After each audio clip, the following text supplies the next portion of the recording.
For almost 9 decades, Volkswagen has been more than just a car company in Germany. It has been a symbol of industrial strength and Germany's economic stability.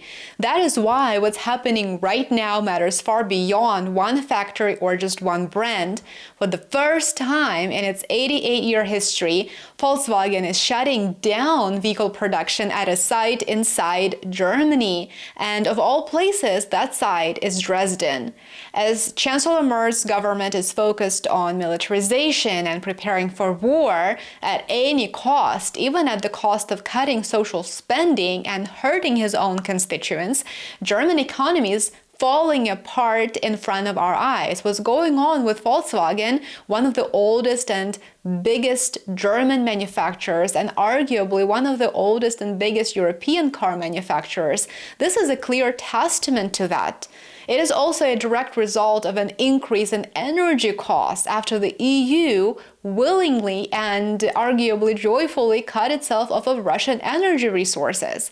As German economy declines and Chancellor Merz's government reaches yet another low in terms of its approval ratings, which now stands at a historic low of only 21%, Merz recently doubled down on his support to Zelensky and the need to prepare for an imminent conflict with Russia. But at the same time, Germany's biggest and oldest company is dealing with an increasingly deteriorating situation. On paper, Dresden might look small compared to Volkswagen's industrial giants like Wolfsburg, but symbolically this is a big deal.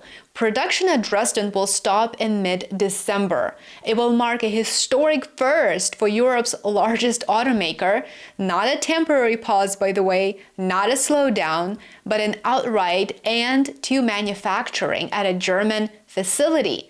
So why is this happening and what does it all tell us about where the global auto industry is headed, more specifically where Germany's auto industry is headed?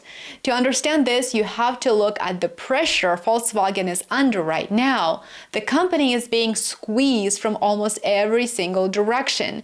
Demand in China, which used to be a massive profit engine for Germany, has weakened significantly after the EU doubled down on its aggressive anti-China policies and, of course, its decoupling from China rhetoric.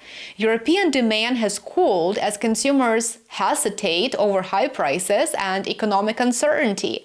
And in the United States, tariffs are weighing on sales, particularly for EVs. All of that hits one thing first and hardest: cash flow. Volkswagen is still profitable, of course, but the margin for error is shrinking and shrinking fast. The company has about 160 billion euros earmarked for investment over the next 5 years.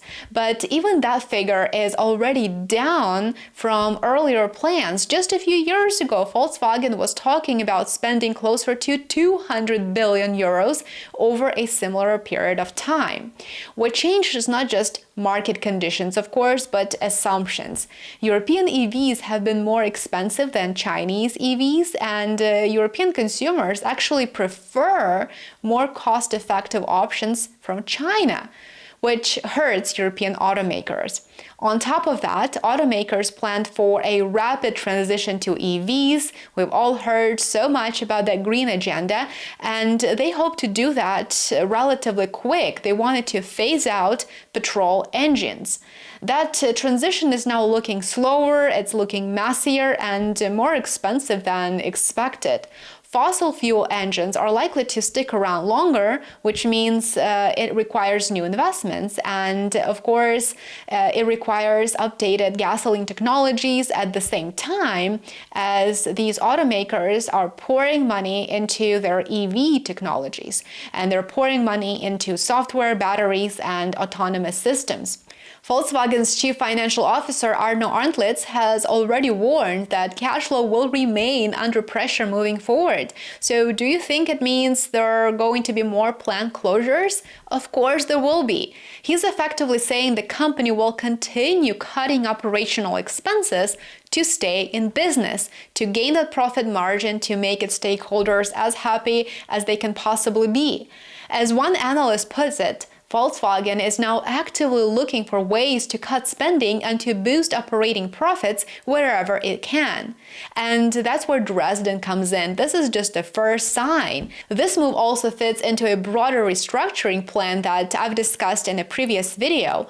Last year, as you may know, Volkswagen reached a deal with unions to cut 35,000 jobs at the Volkswagen brand in Germany by the end of the decade. That agreement is meant to reduce costs while also keeping core plants running. What's important to note here is that this is not just about one plant closing. This is about a fundamental recalibration, if you will, of expectations and of Germany's economic model. Volkswagen, like many automakers, bet heavily on EVs, and while EV sales in Europe are still growing, the growth is slower, and European customers do prefer Chinese automakers in many cases because they're more cost effective. And of course, the sales and the demand is extremely uneven within Europe itself.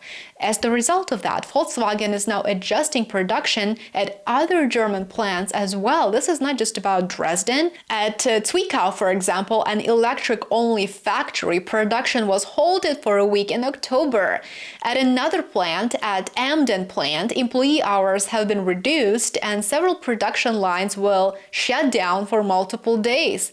These are not just closures. They're not just one-off situations. These are warning signs, and in my opinion, they should be perceived as such. Both Zwickau and Emden, as I just mentioned, only build EVs, which makes them especially vulnerable when EV demand softens. Volkswagen says it's simply trying to balance supply with current market conditions if you go through its press releases and news reports. And they're saying that they effectively want to avoid building up excess inventory. But what does it really tell us? It tells us they know that demand is weak and it will likely remain weak, if not worse than it already is. The key takeaway here is that German auto manufacturing felt almost untouchable for decades. And in Germany, that is the cornerstone of German economy. Think about employment. Think about social spending that will be required to cover unemployment and other benefits as unemployment increases. So their production was supported by cost-effective energy imported from Russia, which for decades was a reliable source, and it fueled European economies.